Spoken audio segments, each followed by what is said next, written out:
Hey everybody, this is Muffin with the Daily Biker Podcast. Just here to let y'all know the opinions and ideas expressed in this show are those of the hosts and their guests, not to be confused with their partners and sponsors. Now, let's get it on.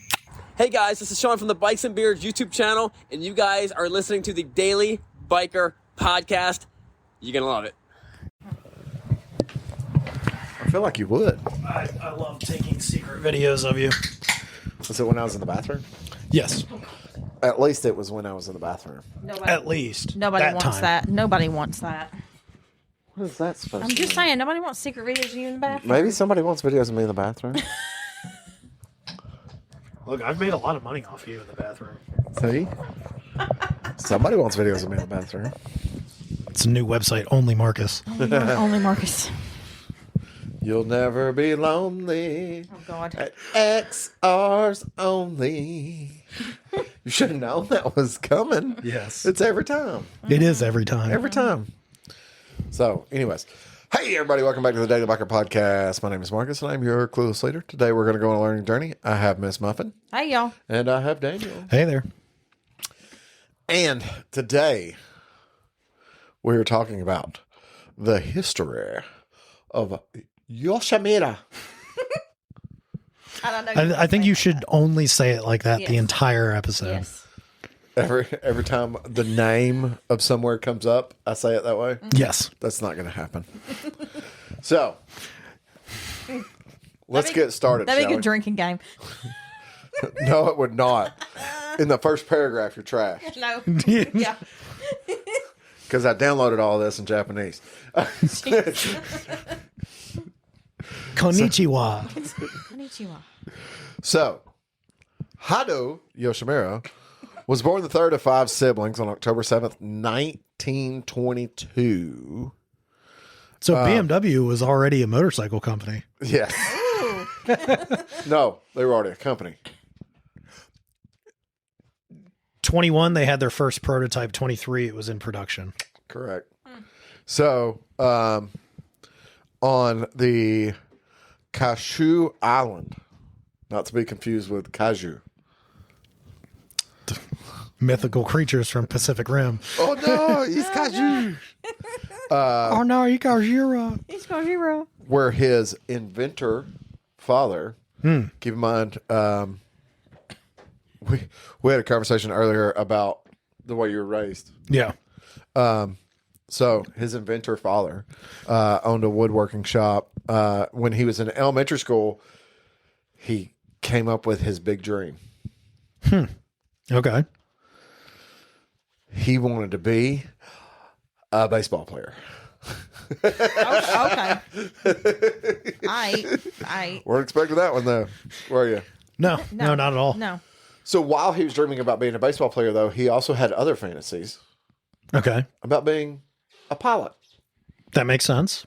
So his family couldn't send him to elite school to play baseball. So he moves on with his life. Then one day when attending middle school, an airplane crashed into the mountains near the border. The airplane was reported to be a French monoplane, and on its record-breaking flight from Paris to Tokyo, thrilled by the news, Hado took a half-day's hike to see the crash site and vowed himself to become a pilot. And that plane was Amelia Earhart. There's a little, the secret- little bit of her cremated corpse in every carbon fiber. The secret of Yoshimura is Amelia Earhart. They keep Yes. her remains in a warehouse somewhere. Yeah. God. But on that day, he stated, "That's what I want. I want to be a flyboy." He probably didn't say it like that, Probably but not. we're not. just that's how it's wrote. What year was this? Does it say? So he's born in 22. So middle school, I'm going to say mid to late 30s. Okay. If their schooling is based on how we are, 32, he would have been 10, which would have put him somewhere between, we'll call it 4th to 6th. Yeah. I would say 5th grade. That because makes if you sense. look at it, the timeline schedule. The American equivalent of whatever, or the Japanese equivalent of whatever 5th grade is. Well, and for the them. other question is, what is middle school? That's also true. I mean, middle school here was different in the Yeah. 30s. Oh, I'm sure. Yeah, I'm sure. Guaranteed. I mean, this could I have been don't a remember, one-room but- schoolhouse, and they just said he was in middle school because of his age. Yeah. So, What was middle school like in the 30s? call Charlie. Oh, God. So he decided in middle school, after going to see his plane crash, that he wanted to be a fly boy. And this, of course, was the golden age of aviation, people doing these things and all that other stuff. So at that time, because of all the stuff that was going on with the golden age of aviation, he dove himself into aircraft development. I just imagine a middle schooler drawing airplanes on a piece of paper. I'm an engineer now. So in 1937, we'll call it, well, actually do the math. What's that? 16? Yeah.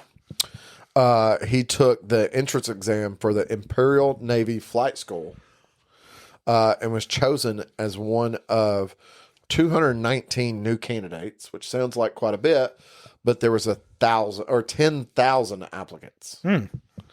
So, Bet they wish they had taken all of those. well, they would have all been retired or getting ready for retirement.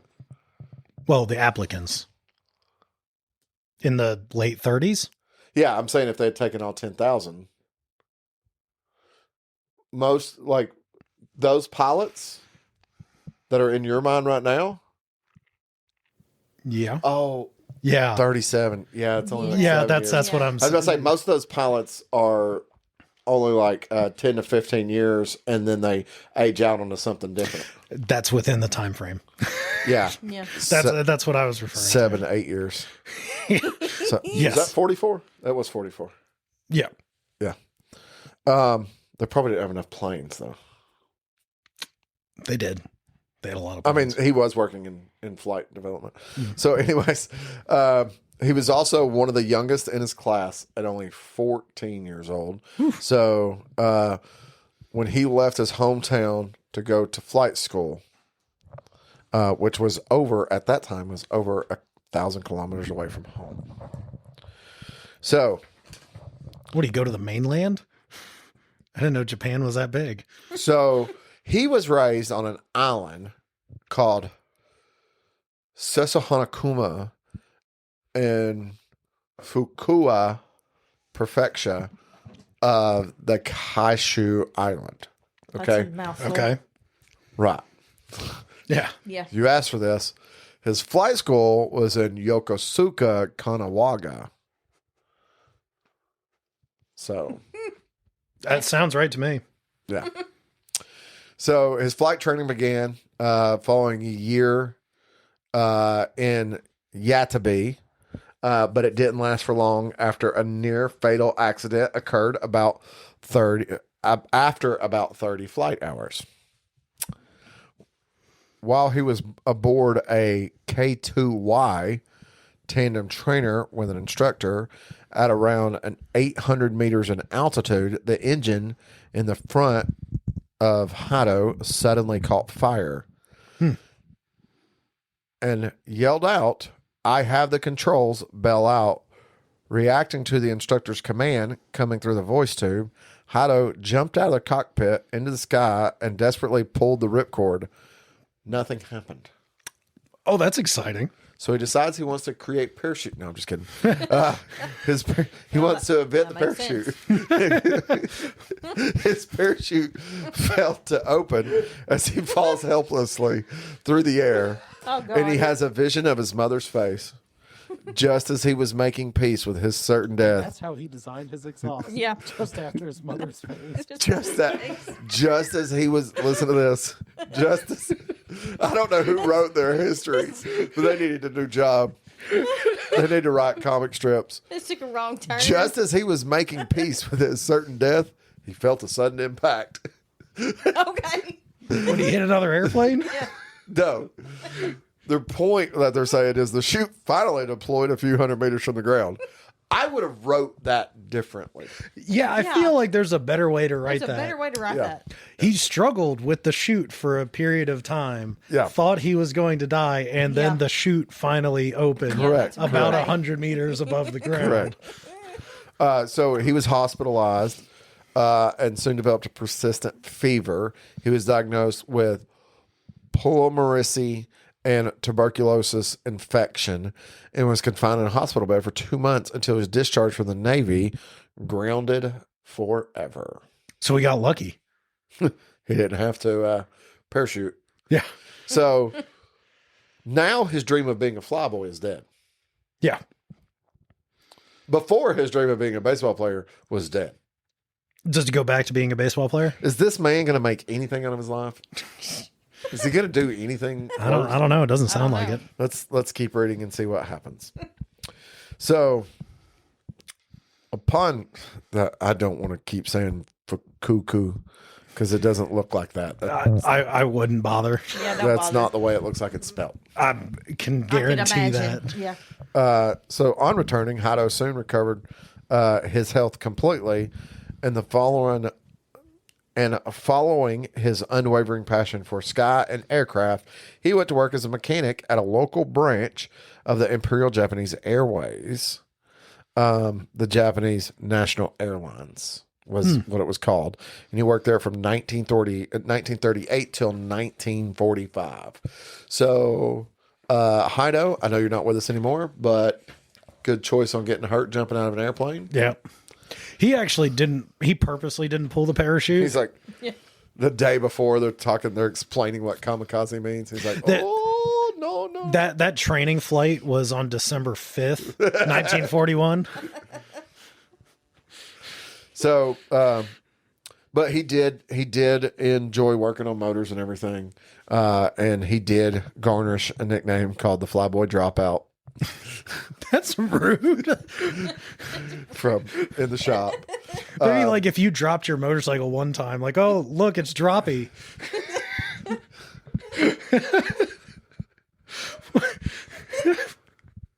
So, but his best piece of advice during all of this actually came from someone, from one of the pilots, and a former naval aviator who came up to him and said, if you really want to be an engine expert, then you better get yourself squared away. Why don't you spend a couple years to thoroughly study the engine, and you might earn yourself flight engineer status. So, what does he do? He resigns. Sounds like a very strong strategic plan. Yep. I'm still kind of curious. Like, so this is information on Yoshimura's website. Yes. Okay. Okay. Interesting. Yes. I feel like this was because I'm reading the pages that I have in front of me. I feel like this was translated to English. Oh, 100%. I guarantee you. This was probably him telling somebody the story. Yeah. So, and that's probably why there's typos, and why. So, if you hear me, it sounds like I'm having problems reading this a little bit, Because the syntax is kind of off on a Yes. lot of the and I'm a horrible reader. yeah So, third grade level. I'm a fourth, Okay, middle school. Middle school, whenever fifth. that is. Never failed. So, yeah. So if you want to be good, study the engine, become a flight engineer. Sounds good. I'm going to resign from my job. So he resigns from his job as a mechanic and become a trainee at the company and begins studying vigorously to meet academic standards for licensing of flight engineers. Now, it has not said what year it is. Yeah. The only thing we know is that he was 14 when he went to school. And a year later, he jumps out of the airplane at 15. 15 or 16 in that. So Yeah. I don't even know if the guy's 18 years old. He probably is, because he I was, mean, as long as he's under 26, he's still on his parents' insurance. yeah. Well, because I think it said from 38 to 45 is where he worked at the Imperial. Oh, that'd put him in his 20s. That's what I'm thinking. early 20s. Yeah. Yeah, but my next paragraph goes back. Oh, does it? Okay. Yeah, so he begins as a trainee at the company and begins studying vigorously to meet the academic standards for the licensing of flight engineers. The requirements were high standards for flight engineers. Makes sense. Applicants must have the education level of at least a technical school graduate, and many of them were active employees of aircraft manufacturers at the time, such as Nakajimi, Okay. and one that I'm very familiar with, Mitsubishi. So it's interesting to think about this time period. Mm-hmm. And then basically going, if you want to do this, you got to have trade school degree. Yeah. What was the population of people even going to higher education that period of time? Like 30%? Probably even less than that. Yeah, true. I would guarantee, because I mean, because we're talking trade school / college. I mean, it's a very small well, amount. and I think the problem is we're looking at it from 2025 perspective, looking at what trade school is now versus what college is now, and kind of applying it to the early, 1935. Yeah, but Completely different things. Like colleges were not everybody went to most people didn't go to college. yeah, if it was traditional college, I wouldn't have said 30%. Yeah. I would have said like 5%. I think there were levels of higher education. Like at that period of time, the only reason to go to college was to be a doctor or a lawyer, Yeah, pretty much. like, or a professor. Yeah. And that's it. Or if you're trying to get out of the war. That didn't always work. Yeah. Well, if Instead, you went to Canada. your family had enough money Yeah. Yeah. If your family had enough money. in the United States. So it was certainly a tough challenge for a middle school graduate. So apparently he never finished his education. Imagine that, just going straight from middle school to college. That's pretty impressive. So, was impressive. but he did succeed in receiving a passing certification in September of 1941. So that's where I said it goes back. But he did become, so he received a certification in September of 1941. He became the youngest flight engineer in Japanese aviation history. The certification, however, was reissued after his 19th birthday the following month because an 18-year-old flight engineer could not legally exist. That makes sense. So, And mind you, this is 3 months before the war started for Japan. correct. So, next sentence. While deployed, Hato developed an ear for an engine diagnosis. And I've met guys like this. Yeah. Old school mechanics. Ear diagnosis. So he could predict a problem before it happens, before one of the gauges indicated it. He also learned to speak English to pick up girls in Singapore. He has, This is, okay, I want to point this out. Hato told somebody this story. yes, 100%. So, This sounds like he's bragging yeah. a little bit. Yeah. Well, the thing is that at the He same definitely time, had an ear. the company Yoshimura is a little braggadocious too. At the same time. They are. And yeah. I'm fine with it. Yeah, I mean, it's okay. Yeah, I'm okay with it. So, Braggadocious. Braggadocious. yeah. What's wrong with braggadocious? Okay. All right, Mary Poppins. So, in 1944, Hato married Nao, a lady. I don't know why he learned to speak English to marry a lady named Nao. A lady She worked might have in been the same country. Singaporean. He was 22 and she was 19. Now, imagine the next sentence. The time period we're in.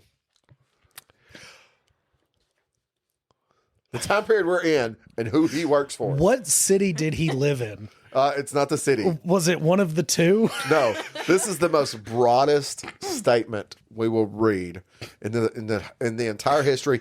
This could take infinite amount of time. We don't know how long it's going to take. I to go feel through like this there's been a series. lot of broad statements so far. The war situation worsened day by day. Well,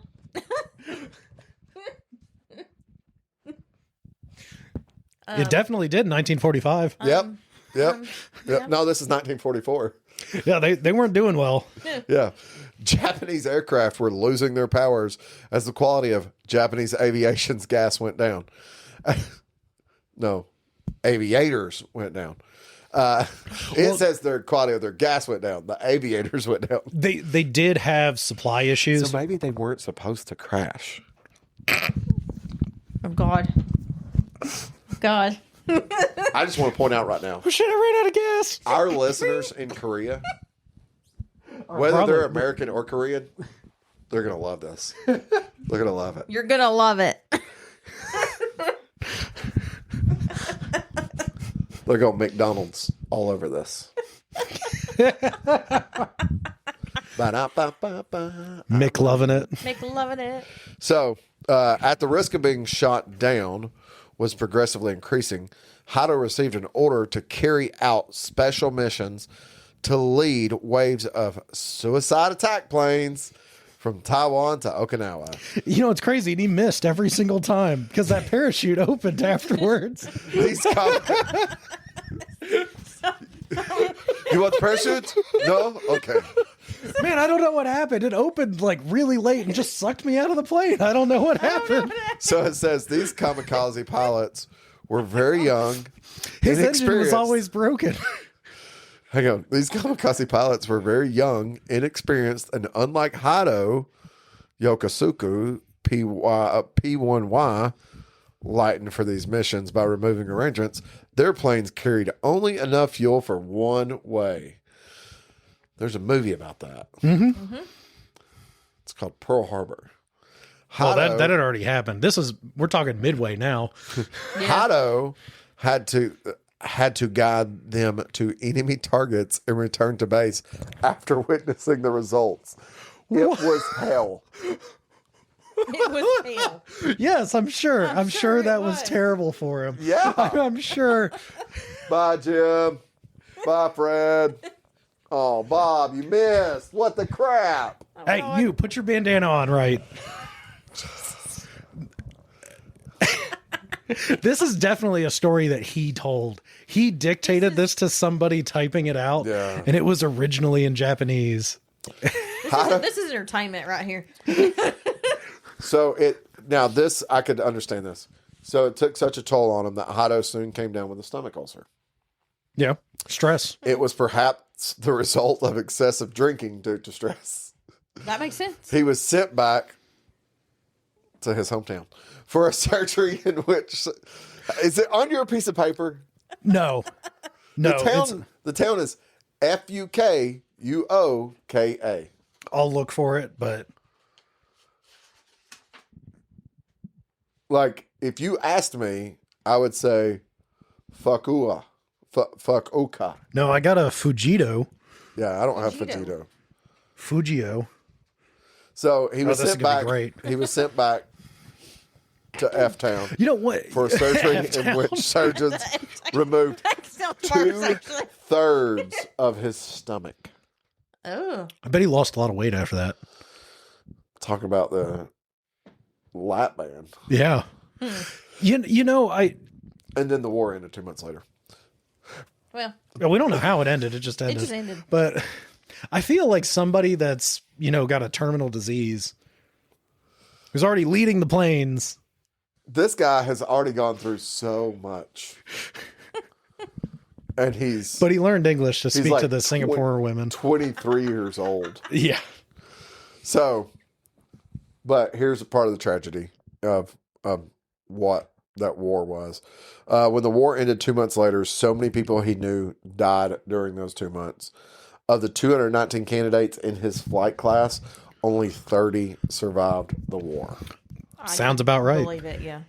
And it says, luckily, Well, he led half Hato- of them into battle. Luckily, Hato was repeatedly saved by the God of the sky. I don't know if I'd call an ulcer. Lord works in mysterious ways. Apparently. All right, let's see here. Now we're going to after the war. Oh, okay. All right. So after the war, Hato's home it's a different town name, Zaskonokumi, became a hangout. Is he still married? I'm guessing so. So his home became a hangout for American troops. Oh, you remember those guys? I seen them 2 years. So, because he was one of the few Japanese who spoke English back then. They were his enemies until just yesterday. It's crazy how much a signature on a piece of paper makes. But he knew they were also victims of the war. This is high quality Hato entertainment. supplied them with what they wanted. First with souvenirs like katanas and kimonos. And then sake. Hang on, I'm thinking for a second. My dad came back from Vietnam with a kimono.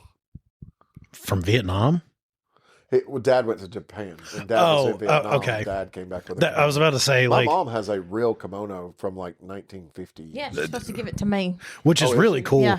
She said I she's asked for it. Oh, that's cool. That is actually really cool. Does she know where it's at? I was going to show it to you that one time. She said she had to find it. Yeah, she still don't. It's I don't like think she packed knows away. where it's at. Yeah, well, I'd imagine. Because that'll be real silk, too. Yeah. So, I remember Dad was telling me, like, when he got it, it was already like 20 years old when he got it. Yeah. So, but he supplied them with souvenirs like katanas and kimonos, and later with Japanese whiskey. Oh, Japanese whiskey. I was thinking sake. Sake. And they Rice returned, and in return receives items that are hard to come by. Chocolate. Canned food, sticks of butter, Coca-Cola. and the ultimate prize for the Japanese in the 50s, cigarettes. Makes sense. Yeah, makes sense. I feel like that was kind of a lopsided. I'm going to trade you all of my heritage for a stick of butter and some canned, yams. Only thing they did was like, here's an MRE. That's exactly what it that's sounds exactly like. what it is. Yeah. Because cigarettes were part of the MRE, canned food was part of the MRE, And I'm assuming Butter. sticks of butter were. probably in Probably there. in there too. That was the mess officer. Like, Yeah. hey, But- come here. You want a stick of butter? Give me that sword. But he sold these items on the black market until he got arrested in 1946. And after a 3-year suspended sentence due to illness, I think he's gotten really good at faking disease. That's what it sounds like. He was sentenced to imprisonment of 18 months, which was later reduced to 6 months for good behavior. Oh, that's wonderful. Bless it. He was sick, so they felt pity on him. Following his release from prison, Oh, you Hato dishonor began your to focus family. his attention to the production of the conveyor belt connectors. Interesting fact here that his father invented. All right. Like when you say conveyor belt connectors, like the thing that holds the belt together, or like I think that's what it is. The little metal brads that Yeah. hold the conveyor belts together. Huh. Interesting. Now they've got to where they'll make like a continuous belt where they'll glue it together. Well, they A lot of food safe stuff, but back in the day, you'd have metal brads that would hold Yeah. belts together. So I know someone here locally. He invented a needle, special needle, that's used in making carpet. Yeah. It's the only company in the entire world that holds the patent to make this needle. Which, There's like 7 people that work at that company. yeah, Nice. because after a certain point, Heather knows the people too and doesn't even realize it. I'll tell you off air who it is. All right. You don't know. oh, So it's not motorcycle people. yeah, but I do know carpet people. So we'll talk later. They're not Hispanic. I know. I don't know those people. So, but his dad had invented that and transferred the woodworking shop into an ironworks company. Interesting. I mean, that's at that time in Japan post-war, needing manufacturing again and rebuilding the country, Yeah. pretty important. So, the first 2 of Hato's children were born during this time period. Namiko in 1946 and Fujio in 1948. Oh, that must have been the name that I saw in here. That was not a city. That was his kid. Well, Fugio. Yeah. So Hato received a job. Well, it could be both. There's a guy on Family Guy named Cleveland. That is true. So Hato received a job offer from the Japan Airlines in 1952, and he still had the passion for aviation, but he decided to help his brother run the family business. Oh, we now know he has a brother? That's neat. Yeah. That's, No, it's at the beginning. I didn't say it. did it say He that was he the had third of 5 children. Oh, okay. Okay. I was just like, I didn't figure that fact mattered. no, it didn't. But it's just But his work history Does, and how yes. he gets to where he is in life, Yeah. I felt those parts do matter. Well, I have a lot more information than what I'm reading. In front of me. well, and that's what I Yeah. figured. But at the same time, I'm imagining that he's dictating this story to somebody. It's like, oh yeah, I did actually have a brother. Oh yeah, Yeah, Did oh, I yeah. forget to mention? Did I forget to I have mention a that? brother. Wait a minute. In fact, I have 4 other siblings. So It's just, but we're not going to talk about them. Yeah. So anyway, They're back not, to me. They're not important. So I got sick again, right when I took control over the family company. yeah, my brother stepped out to help me because I was sick, and all of a sudden I got better. He miraculously passed away. I led him into battle. He got stuck in a conveyor belt. God, stop. This is high quality The entertainment one that right wasn't connected. Those connectors. Damn, those connectors. Damn you, Dad. So, moving forward. By the time Hato was, by this time, Hato was a renowned among American troops for both his engineering skills and his language skills, And his ability to steal things. more of them visiting his home at the ironworks to repair their motorcycles. The nearest U.S. military base, it's a Zook Air Force Base, was only 4 kilometers away. Okay. That's pretty close. Yeah. Yeah. So- That's within sight distance. Yeah. Well, yeah, I mean, you could feel the heat. It's walking distance. Yeah. So the belt connector cells were dropping due to the mine closure, and Hato needed to start a new business. So he gets sick. No. Hato, he used to ride. Develop the lap band. Use those connectors for something else. Hato's motorcycle. What did Hato ride? There was a company that made, because this is in the 50s, right? There should be hints. I gave you hints, essentially. That would... Well, I would this is like, assume- oh, this makes perfect sense. Well, I'd assume it was a Harley. Yep. Well, the only reason I questioned it because their Moroku made licensed Harleys in Japan in the 50s. It was a Harley that was just manufactured in Japan. So he used to ride a Harley. He used to ride a Harley Davidson while he was in Singapore, and a Camden 350 when he was selling belt connectors. There seemed to be not much difference between the motorcycles and the aircraft he learned to fly in. All 4-stroke internal combustion engines share the same basics. He just needed to learn about the clutch and the transmission.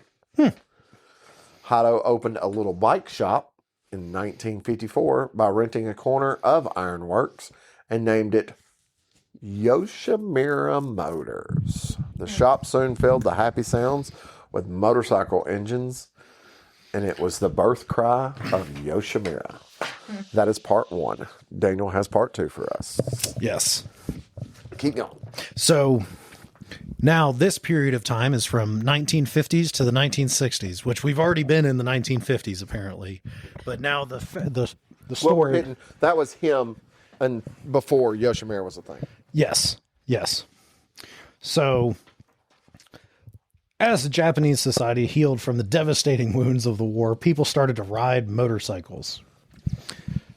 And it turned something that turned from a necessity turned into enjoyment and fun, which how we view motorcycles here. In 1954, Yoshimura Motors was opened amid the afterglow of the previous year's Nagoya TT and the first Mount Fuji climbing race. Honda founder Soichiro Honda made the famous Isle of the Man TT race declaration, which I don't know what the declaration is. Might be like the... I guess they're saying that the Mount Fuji race was similar to the Isle of Man. TT, maybe. Maybe. It doesn't actually have any information here. Yoshimura Motors was getting busy with American troops. Invited the troops to his house. Sometimes they had meals together and went out on rides together. All right. A year after the shop opened, Hito was invited by the troops to participate in drag racing at the airbase. There was a motorcycle club actually at the base in Japan. Oh, does it say the name of the club? Kyushu Timing Association. A military motorcycle club. So that was like a actual, like, not like an MC. No, this was military organization organizing one-on-one quarter-mile races using an auxiliary airfield, which actually sounds really fun. Yeah. I kind of wish, the I've watched a TV show similar to that. me and you both have. Heather has as well. Yeah. If the Chattanooga airport had a spare runway, they could just rent out. Oh, that'd be great. Well, yes. Yes. As I said, they do have 2 runways. Yeah, but they're not spare. No. Yeah. Hito rode his Cabton 600, so he upgraded from a 350 to a 600 now. Okay. Japanese-made overhead valve parallel twin. Although he did not win, he was mesmerized by the feeling similar to that when you take off on an aircraft. Okay. I can understand that. I love this. Japanese motorcycles then were subpar copies of British or German ones and somewhat fragile due to poor build quality. So he ended up switching his Cabton, which I'd be curious what one of those. I mean, I imagine it looks like another 50s motorcycle. He picked up a BSA Golden Flash, a 650cc parallel twin, modified it by shaving weight off and adding extra power. The Yoshimura BSA 650 made him a frequent winner at the airfield.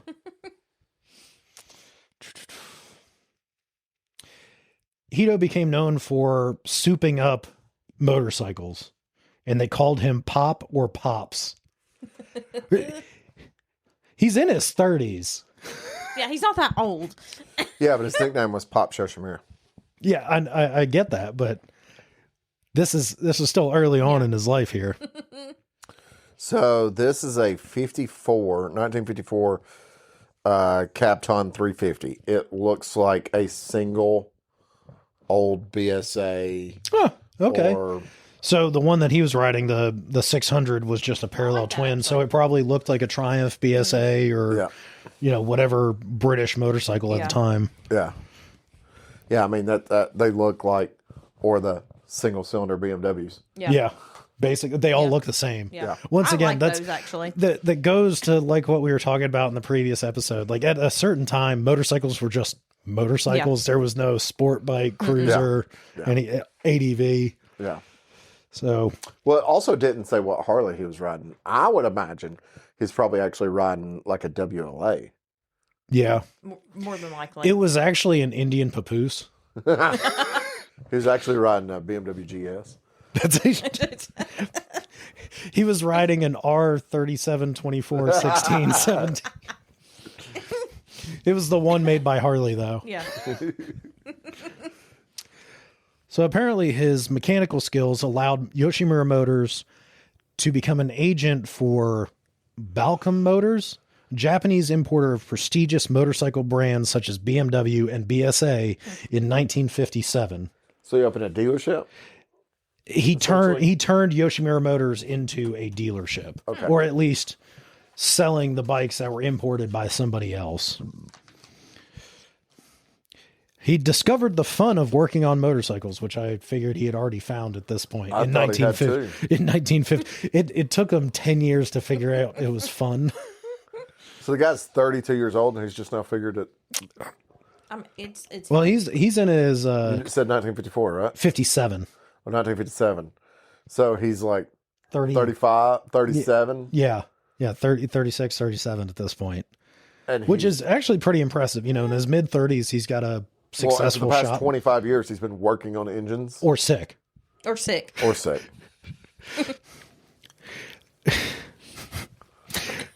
So he discovered the fun of working on motorcycles. Inspired by various aftermarket parts and modification techniques found in American magazines such as Hot Rod and Cycle that the troops brought him, he decided that he would be able to improve engine performance, Okay. which he had already been doing, or at least I thought. Well, he did on his. Yes. But he's thinking, I think what it's saying is he thought he can improve the engine performance on those motorcycles for people. Yeah. Not for himself. Well, Yeah. it said he was working on other people's bike at the drag strips. Yeah. They would bring their bikes to him to help them make them faster. So he'd already been sort of doing it. Yeah. So one such fabrication was a high lift camshaft, proven method to optimize the airflow efficiency by increasing valve lift. Dude, that would be so cool to have an old Yoshimura cam. Like an original Yoshi cam. Yeah. Like not in a bike, just the cam. Yeah, The just cam. in Just, like yeah, to on have. a glass case or something. Yeah. That would be pretty cool. Because you know it's like all hand machined. Oh yeah, well he did it on his own little lathe and Yeah. He did it like those guys in Afghanistan that rebuild the batteries. Scraping it by hand with a file and stuff. I mean, Khyber Pass is a thing. So he also came up with an idea to reduce the base circle diameter of the stock cam to make it a high lift cam. So he was taking existing camshafts and modifying them, Yeah. and not making his own. But still. Yeah, still knowing how to do that, like figuring out where the lift is, because Yeah. camshafts. Me and you have talked about camshafts in length, you know, on the podcast and Yeah. off the podcast. They're not simple. No. They're fairly complex in how they're shaped, you know, how the oval is on the camshaft and when the timing works. Well, I mean, and in this day and age, they actually have like models of engines and basically use like a 3D print Yeah. camshaft to figure out exactly where those lobes and stuff need to be. But at this, he's eyeballing it basically. Yeah. I mean, essentially. Yeah. I know he's measuring things out, but But we already know he's an ear mechanic. yes. So Which would be interesting. I kind of wish they had talked about the trial, because I'd imagine there was quite a bit of trial and error yeah, trying to but, develop a camshaft like but that. they're not going to talk about that. Part. No. Let's skip all the good Because parts. it'll be skipped here, and it's like, oh yeah, so in 1968 he actually developed the first one. We were just in 1957. Yeah, yeah. So this was technically the very first Yoshimura high cam. I have a Yoshimura cam in the ZRX, intake and exhaust. Made it by grinding down the basic circle while leaving the cam noses as they are. The smaller the base circle is, the longer the valve stem needs to be. He extended the stems by overlaying welding, coating them with cyanide. It does say cyanide. He's coating them with cyanide. all right. Heating them red hot with a welding torch, dunked them in an oil bath, and heated them again to make the extension as durable as the original. I think I know why Pops kept getting sick. Although cyanide is highly toxic and requires you think? extreme careful handling. You think? His eldest son, Fujo, was already helping him in the shop when he was a junior in high school. That doesn't... Hey, hang on. Hang on. We know that high school exists in Japan now. Fujio made it to high school. Made high school. But he also made his oldest son, hey, look, play with the cyanide. Play with the while cyanide, I'm... please. Yeah, yeah. This stuff's pretty dangerous, so if you'll handle this for me. Yeah, like, look, you're I've in high already had a school. lot of health problems. Yeah. I don't I'm need only a second sick. ulcer. Yeah, I'm actually feeling a little bit under the weather today. Can you deal Can with you the do this? cyanide today? yeah. Oh God. So they continued the racing development, big valves, better quality materials, cylinder head porting, chopping, grinding, and drilling lightning holes to reduce weight. And they were still drag racing with the American troops at this time at the airfield. So, which is kind of neat. He had an ability to do something, test it, do something, test it Yeah. in a competitive sense. So I'm assuming this was probably in the late 50s. He's building up his reputation and technique of how to make motorcycles faster. He was apparently the first Japanese founding member of KTA, the military motorcycle club, because he was a key person in both motorcycle tuning and the KTA's activities. Even KTA comes back up later too. Oh, does it? Yep. He was practically running the organization. Yeah. I love this. He dictated this to somebody. Yeah. As the number 2 man. He was the number 2 man, but ran the organization. Meanwhile, troops' motorcycle accidents started to rise. Something had to be done, especially for the young ones who were new to Japan and unfamiliar with left-hand traffic, which makes sense. Makes sense. Yeah. Yeah. Should have just made it American traffic. We were there already. Yeah. Well, So the base commander actually had Hito train the soldiers how to ride in Japan, which actually is kind of neat. Yeah, it's neat that they just did that instead of going, okay, no ride motorcycles. Yeah, we're just going to get a local to tell you how to ride. So he started a safety riding class once a month. And then the accident rate dropped significantly because of his techniques of the safety riding class. Wait, you're going to tell me that MSF works? Apparently in Japan it did. Okay. okay. Step 1, Don't crash. go on left side of road. Yoshimura safety class. Best safety class world. So they started to instead of not just the drag races anymore, but at the airbase, they started to host road races, Yeah. which is kind of neat. Get off the base a little bit, actually race, go around a corner or two on a sketchy 1950s motorcycle. On sketchy 1950 road. On sketchy 1950s yeah, roads sounds like and sketchy 1950s tires. At night. Yeah. Up Mount Fuji. Oh.